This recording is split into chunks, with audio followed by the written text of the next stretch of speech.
Hello दोस्तों, मैं हूं आपका अपना देवराज पुरोहित और मैं आपका स्वागत करता हूं आपके अपने यूट्यूब चैनल मार्क्स 99 में। तो दोस्तों, अब तक अपने क्या कर लिया, अपने बात कर रहे थे वर्त की परिधि एवं क्षेत्रफल की, परिधि व क्षेत्रफल की। तो क्या देखा आपने देखा कि परिधि क्या होती है, क्षेत्रफल क्या होता है, त्रिज्या खंड बताया था, फिर वर्तखंड बताया था, लघु वर्तखंड, दीर्घ वर्तखंड बताया था। ठीक है, वहाँ तक बात हो गई। लेकिन अब आगे कुछ और चलते हैं, जैसे कि एग्जांपल 9 करेंगे, 10 करेंगे, 11 करेंगे, 12 करेंगे।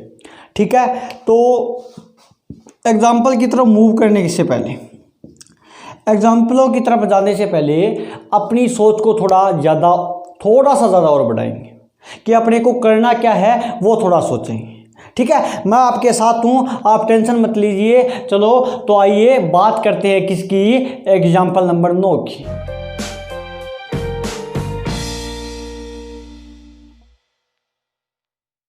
तो आइए बात करते हैं एग्जाम्पल नंबर 2 की। क्या दे रखा है कि 58 मीटर भुजा वाली एक वर्गाकार घास के मैदान के सिरों पर 2 वर्ताकार भाग जोड़ने का प्रस्ताव है। तो जो बोल रहा है वैसे वैसे करते जाइए आप।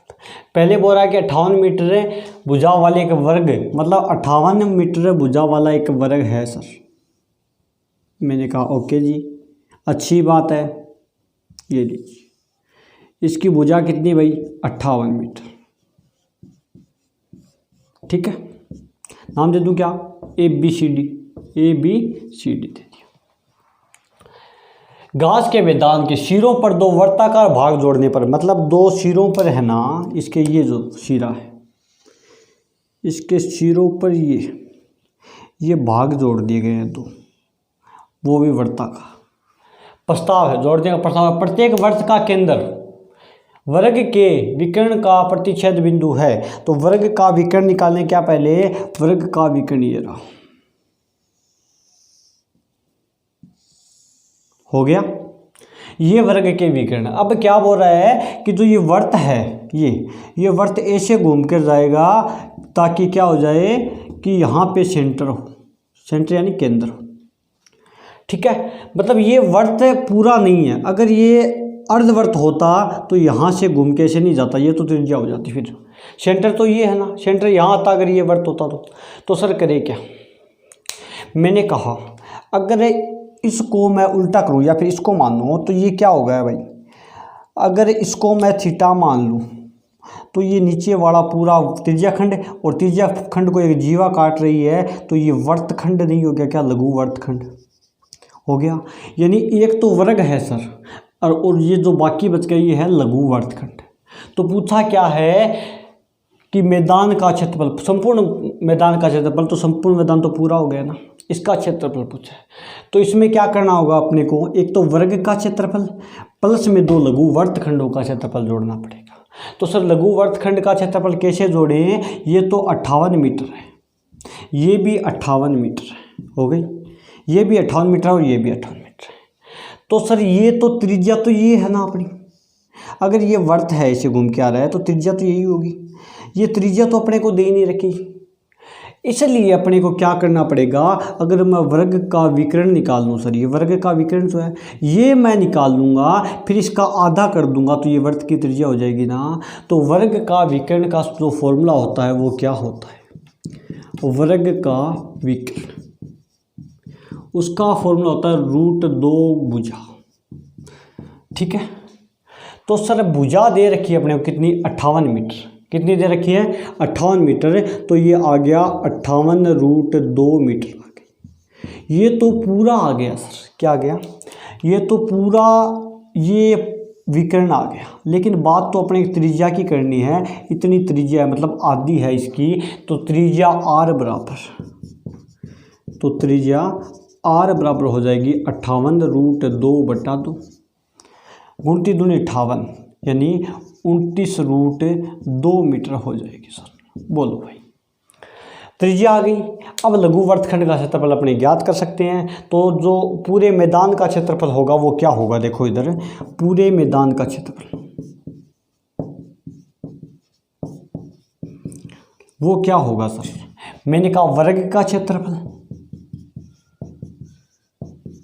ये वर्ग बीच वाला, और 2 लघु वर्तखंडों का क्षेत्रफल प्लस में 2 लघु वर्तखंडों का क्षेत्रफल, यही होगा ना। ओके जी। तो सर जो वर्ग का क्षेत्रफल होता है वो होता है भुजा की स्क्वायर या फिर भुजा गुणा भुजा। क्या होता है? भुजा गुणा भुजा या भुजा की स्क्वायर, एक ही बात है। प्लस का प्लस, 2 का 2, और लघु वर्तखंड का क्षेत्रफल मैंने आपको बताया था, वो बताया था क्या भाई? हाँ जी, पाई आर स्क्वायर थीटा बट्टे 360 minus 1/2 r square sine theta बताया था। चलो भुजा कितनी भाई? 58, तो 58 × 58 प्लस में 2 गुणा पाई का मान 22/7 इंटू आर का मान। सर आर का जो मान है ना वो क्या होगा भाई? आर निकाली थी ना आपने, 29√2, 29√2 इंटू 29√2, ठीक है। थीटा का मान भाई, थीटा का मान बताओ कितना है? बताओ। वर्ग के विकर्ण ये पूरा 360 डिग्री है, तो ये जो कोण बनेगा ना ये 90 डिग्री का होगा। कितने का होगा? एक 90 डिग्री का होगा। तो थीटा का मान कितना है? 90/360 माइनस 1/2 आर स्क्वायर। आर का मान भाई मैंने कहा 29√2, 29√2 गुणा 29√2 साइन। थीटा का मान भाई मैंने कहा थीटा का मान सर 90 डिग्री है, तो साइन 90 डिग्री कर दिया। बताओ इतनी चीज़ समझ में आएगी नहीं आई? आ गई। 58 को 58 से गुणा करेंगे तो कितना आएगा? 58 को 58 से गुणा करेंगे तो 3364 आएगा। प्लस का प्लस 2 का 2। अब देखो भाई 9 चौक 36 कट गया, ये 2 हो गया, √2 2 हो गया, ये कट गया 2 दूनी 4, 2 से 11 से कट गई, और तो कुछ कट ही नहीं रहा है। तो 11 गुणा 29 बच गया, तो 11 गुणा 29 बच गया, और नीचे क्या बच गया? 7। माइनस का माइनस। आगे देखो 2 से तो ये √2 काट दो, 2√2 है ना, ये काट दिया मैंने। और जो साइन 90 उसका मान 1 होता है, तो 29 × 29 बच गया। कितना बच गया भाई? 29 × 29। बताओ समझ में आया? अब क्या करें सर? मैंने कहा इनको गुणा करो, इसमें जोड़ दो। 3364 प्लस 2 गुणा 29 को 29 से करेंगे 841 आएगा, ये भी 841 है, तो मैं 841 कॉमन ले रहा हूँ। ले लिया। फिर 11 बच गई, 11/7 माइनस 1, क्योंकि ये 29 गुणा 29 तो मैंने बाहर ले लिया 841, तो ये आ गया। बताओ समझ में आया? अब देखो आगे मिटा रहा हूँ, ऊपर समझ में आया कि नहीं आया? अब क्या करना है? 3364 माइन प्लस 2 गुणा 841, और इसको सरल करते हैं अपनी। 11 माइनस 7/7, लघुत्तम 7 आ गया। 7 में 7 का भाग दें, 1 बार जाएगा, 1 को 11 से गुणा करेंगे 11 आएगा, इसके बट्टे में कुछ नहीं है तो डायरेक्टली गुणा कर देंगे तो ऐसा आएगा। तो 3364 प्लस 1682 इंटू 11 में से 7 जाएगी, 4/7 बच गया। इसमें भाग दे तो जो आएगा वो आ जाएगा। तो जो छायांकित भाग का क्षेत्रफल होगा ना, या फिर पूरे मैदान का क्षेत्रफल होगा, वो कितना होगा भाई? ये 3364 हो गए। 3364 प्लस इसको इससे गुणा करेंगे 8, और 8 चौक 32, 3 6 चौक 24, 24 और 3 27, 4 एकम 4, 4 और 3 4 और 2 भाई, 4 और 2 6, ठीक है, /7। जब 3364 अपने कॉमन लेंगे, 3364 अपने कॉमन लेंगे तो ये आएगा 1 + 2/7, ठीक है। कितना आएगा? ये आएगा 3364 प्लस 1 + 2/7 आ गया। तो सर अब क्या करें? मैंने कहा 3364 7 + 2/7, क्यों? तो लघुत्तम 7 लेंगे, 7 आ गया, इसके बट्टे में कुछ नहीं, डायरेक्टली गुणा हो जाएगा। 7 में 7 का लेंगे, 1 बार जाएगा, और 9 आ गया। तो 3364 गुणा 9/7 आ गया। इसको आप सरल कर लेना, 25.17 मीटर की स्क्वायर आएगा। बताओ समझ में आया कि नहीं आया? तो आइए बात करते हैं एग्जांपल नंबर 10 की। क्या दे रखा है कि 42 मीटर व्यास की वर्ताकार घास के मैदान, मतलब एक 42 मीटर व्यास का एक वर्त है। बना दूं क्या? एक वर्त बनाया सर। इसका हमें पता चला कि इसकी जो व्यास है, व्यास मतलब ये जो केंद्र से होकर गुजरने वाली जीवा, ये टोटल 42 है। 42 मीटर है क्या? तो 42 मीटर लिख दिया। लेकिन सर अपने तो त्रिज्या ही चाहिए, तो त्रिज्या 42 टोटल है तो इसकी आधी हो जाएगी व्यास की, तो कितनी आ जाएगी 21 मीटर आ जाएगी। कितनी आ जाएगी 21 मीटर आ जाएगी। अब आगे देखो, व्यास वर्ताकार घास के मैदान के बाहर चारों ओर, मतलब इसके बाहर चारों ओर 3.5 मीटर चौड़ा रास्ता है, मतलब इसके चारों ओर ये बना लो। ये रास्ता कितना है 3.5 मीटर है, 3.5 मीटर है। तो एक बात बताओ, 21 तो ये है त्रिज्या, ये 21 ही तो है, 21 प्लस ये 3.5 हो गया, तो ये 21 और ये 3.5 तो टोटल हो कितना हो गया 24.5 मीटर हो गया। मतलब पूरे बड़े वाले वर्त की जो त्रिज्या है वो कितनी होगी 24.5 मीटर होगी। पूछा क्या है कि रास्ते पर 4 रुपये प्रति वर्ग मीटर की दर से, वर्ग मीटर आ गया, वर्ग मतलब क्षेत्रफल है ना, कि मीटर स्क्वायर क्या होता है वर्ग मीटर होता है, यानी m स्क्वायर होता है। ठीक है, तो ये आ गया, तो क्षेत्रफल ज्ञात करना पड़ेगा सर। तो किधर से कंक्रीट बिछाएगा, ये जो रास्ता है इस पे कंक्रीट बिछाने का जो वे पूछा है वो पूछा है कि 1 वर्ग मीटर पर कितना है 4 रुपये।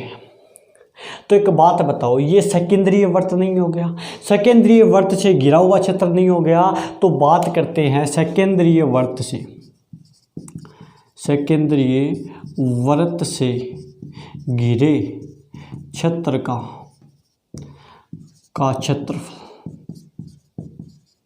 क्या होगा सर। मैंने कहा पाई त्रिज्या, r माइनस आर और r प्लस आर बताया हुआ है। ठीक है, बताया हुआ है कि वर्त सेकेंद्रीय वर्त का जो इसका क्षेत्रफल निकालने। बोलो सर 22/7 कैपिटल आर मतलब बड़ी त्रिज्या यानी 24.5 है सर, 24.5 माइनस 21 और 24.5 प्लस 21, छोटी 21 है और बड़ी कितनी है 24.5 है, तो मैंने लिख दिया क्षेत्रफल आ जाएगा, कोई दिक्कत नहीं। 22/7 24.5 में से 21 घटाएंगे तो आएगा 3.5, कितना आएगा 3.5 और इसको जोड़ेंगे ना तो ये आएगा 45.5, कितना आएगा 45.5 आएगा। काट दे क्या सर, मैंने कहा पॉइंट हटाओ 0 लिख दो, पॉइंट हटाओ एक के बाद में है ना तो 0 लिख दिया। अब देखो 7 पंजों 35, 5 एकम 5, 5 दूने 10, समझ में आया। ठीक है, और कट रहा क्या 2 एकम 2, 11 दूनी 22 कट गया। और क्या बच गया भाई, काट दो 5 से काट दो, 5 एकम 5, 5 दूनी 10 और 9 पंजे 45, 5 91 बार गया। 91 को अपने 11 से गुणा करेंगे तो वो आएगा 1001 बटा 2, तो ये आ गया 500.5 मीटर की स्क्वायर। तो क्षेत्रफल कितना आ गया, परिबद्ध क्षेत्र जो ये आ गया वो आ गया 500.5 मीटर स्क्वायर आ गया, मीटर स्क्वायर आ गया। तो सर 1 वर्ग मीटर प्रति मतलब 1 वर्ग मीटर यानी 1 मीटर स्क्वायर पर अपने वे दे रहे हैं, वो दे रखे हैं 4 रुपये। ठीक है, बात की है 500.5 मीटर स्क्वायर पर वे कितना होगा, तो 500.5 × 4, ज़्यादा की तरफ जाते तो गुणा करते हैं, 5 चौक 20, 0 और 4 पंजे 20, फिर 20 यानी कितने बाद में पॉइंट, एक बाद में पॉइंट यानी 2002 रुपये आएगा। कितना 2002 रुपये होगा वो खर्च होगा इसका, जो इस कंकर बिछाने का। बोलो समझ में आया क्या। ओके, अगला नंबर एग्जांपल देखते हैं। क्या दे रखा है कि छायांकित क्षेत्र का क्षेत्रफल ज्ञात कीजिए, जिसमें ABCD एक वर्ग है और वर्ग की भुजा दे रखी है 14 सेंटीमीटर 14 सेंटीमीटर 14 सेंटीमीटर 14। क्यों, क्योंकि वर्ग की चारों भुजाएं क्या होती है, इक्वल होती है। छायांकित भाग ये दे रखा है, ये वाला जो साइड में ये, तो क्या करूँ सर, मैं पूरे वर्ग का क्षेत्रफल निकालूँ, पहले निकाल लूँ, फिर उसमें से 4 वर्त निकाल दूँ तो शायद ये बचा हुआ क्षेत्रफल आ जाएगा ना क्या। ठीक है, मतलब पूरे वर्ग के क्षेत्रफल में से 4 वर्त का क्षेत्रफल घटा लूँगा तो किसका आएगा, वो आ जाएगा ये बचा हुआ क्षेत्र आ जाएगा। तो मैंने कहा छायांकित भाग का जो क्षेत्रफल होगा, छायांकित भाग का क्षेत्रफल होगा वो शायद ये होगा वर्ग का क्षेत्रफल -4 वृत्तों का क्षेत्रफल, यही होगा ना। तो सर वर्ग का क्षेत्रफल तो 14 सेंटीमीटर भुजा दे रखी है, निकाल लेंगे, लेकिन वृत्त का क्षेत्रफल निकालेंगे तो पाई आर स्क्वायर होता है, और पाई आर स्क्वायर में आर कहाँ पे है सर। तो मैंने कहा देखो भाई एक काम करो, ये 14 है तो ये भी 14 ही होगी क्या। आपने कहा जी सर। मैंने कहा ये भी 14 ही होगी क्या। बोला जी सर। मैंने कहा ये पूरी 14 है तो ये वर्ग तो बराबर है, ये वर्त और ये वर्त बराबर है, मतलब 7 सेंटीमीटर की व्यास का तो ये वर्त है और 7 का ये है, ऐसे 7 व्यास का ये है और 7 ये है, 7 सेंटीमीटर के व्यास के क्या है वर्त है। तो इसकी त्रिज्या की बात करें तो आधी हो जाएगी, त्रिज्या हो जाएगी 7/2, 7/2 आधी होती है इसकी 7 की, ठीक है। तो त्रिज्या कितनी आ गई, 7/2 आ गई। तो छायांकित भाग का क्षेत्रफल होगा वो होगा वर्ग का क्षेत्रफल। तो वर्ग का क्षेत्रफल भुजा गुणा भुजा, तो वर्ग का क्षेत्रफल क्या होता है, भुजा गुणा भुजा,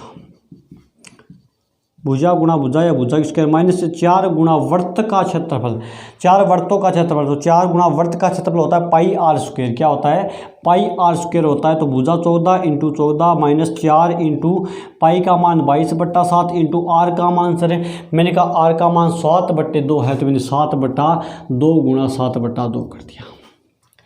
अब 14 को 14 से गुणा करेंगे 196 आएगा सर, माइनस का माइनस, 7 से तो 7 कैंसिल आउट, 2 दूनी 4, 2 दूनी 4 कट गया कैंसिल आउट, 22 7 154। तो 196 में से 154 घटाएंगे सर तो बचेगा 2 और 4, 42 सेंटीमीटर की स्क्वायर। मतलब जो ये क्षेत्रफल आएगा छायांकित भाग का, जो छायांकित भाग का क्षेत्रफल है वो आएगा भाई 42 सेंटीमीटर की स्क्वायर। कितना आएगा, 42 सेंटीमीटर की स्क्वायर आएगा। बताओ समझ में आया कि नहीं आया। आइए एग्जांपल नंबर 12 की बात करते। क्या करना है, छायांकित भाग का क्षेत्रफल करना। ये एक वर्ग है, 8 सेमी भुजा का एक क्या है वर्ग है। तो सर क्या करें, मैंने कहा एक बार एक काम करो, इसको बढ़ाओ, इसको बढ़ाओगे ऐसे बढ़ाओगे, ये वर्त बन रहा है क्या, ठीक है। इसको बढ़ाओ तो ये भी एक वर्त बन रहा है। तो वर्ग है तो 90 डिग्री का कोण है, कितने डिग्री का है 90 डिग्री का कोण है। 90 डिग्री का कोण होते आप समझ गए चतुर्थांश है, क्या है चतुर्थांश। चतुर्थांश में हर कोण क्या होता है 90 डिग्री होता है। और चतुर्थांश का जो फॉर्मूला होता है वो होता है, चतुर्थांश का क्षेत्रफल का जो फॉर्मूला होता है वो होता है पाई आर स्क्वायर बटा 4, ठीक है, मैंने बताया था। अब क्या करें सर, इसको कैसे निकालें। मैंने कहा मैं इधर वाला निकाल लूँ, आराम से समझना इसको। मैंने कहा ऊपर वाला मैं ये निकाल दूँ, निकाल सकते हैं चतुर्थांश का क्षेत्रफल से, और नीचे वाला निकाल दूँ। बोले ठीक है सर, लेकिन ये तो दोनों बार आ रहा है। मैंने कहा पूरे वर्ग में से घटा दूँ तो आ जाएगा क्या, मतलब जो छायांकित भाग का क्षेत्रफल होगा वो क्या होगा, छायांकित भाग का क्षेत्रफल वो क्या होगा सर, वो होगा 2 चतुर्थांशों का क्षेत्रफल, 2 चतुर्थांशों का क्षेत्रफल माइनस, घटाना क्या है भाई, चतुर्थांशों के क्षेत्रफल में से क्या घटाना है, वो घटाना है 2 चतुर्थांशों का क्षेत्रफल माइनस वर्ग का क्षेत्रफल, माइनस वर्ग का क्षेत्रफल। तो सर क्या करें, मैंने कहा कुछ नहीं करना, 2 गुणा चतुर्थांश का क्षेत्रफल होता है पाई आर स्क्वायर बटा 4, माइनस वर्ग का क्षेत्रफल होता है भुजा गुणा भुजा या भुजा की स्क्वायर। तो 2 एकम 2, 2 दूनी 4 कट गया। पाई का मान कितना 22/7, आर का मान सर मैंने कहा ये त्रिज्या ही तो है 8 सेंटीमीटर। आपने कहा जी सर, मैंने कहा 8 × 8 लिख दिया, बटे 2 है ये भी लगा दीजिए, माइनस भुजा यानी 8 का स्क्वायर करेंगे तो क्या आएगा 8 का स्क्वायर। तो 2 एकम 2, 2 दूनी 4 कैंसिल आउट, कट रहा है क्या, कुछ नहीं कट रहा। 22 चौको 88 और इसको गुणा करो, 88 × 8/7 माइनस 8 को 8 से गुणा करेंगे 64। तो भाई क्या करें, मैंने कहा इसका लघुत्तम ले लो, 88 को अपने 8 से गुणा करते कितना आएगा 64, 6 और 64 6 70 704/7 माइनस इसको 7 से डायरेक्टली गुणा कर दो, 7 चौक 28 और 7 6 42 और 2 44, ये आ गया। ठीक है, टोटल के बट्टे में कितना आएगा 7। ठीक है, लघुत्तम लिया 7 आया, इसको गुणा कर दिया, ये कर दिया। अब देखो भाई, ये घटाएंगे तो 256/7 आएगा, आ गया। 256 में भाग देंगे किसका भाई, 7 का, तो 7 3 21, 4 बच गए और 6 लिख दिया, 6 लिख दिया। 36.5 सेंटीमीटर की स्क्वायर आ गया। जो 6 की तरफ भाग का क्षेत्रफल है जो ये है वो आ गया 36.5 सेंटीमीटर की स्क्वायर। बताओ समझ में आया?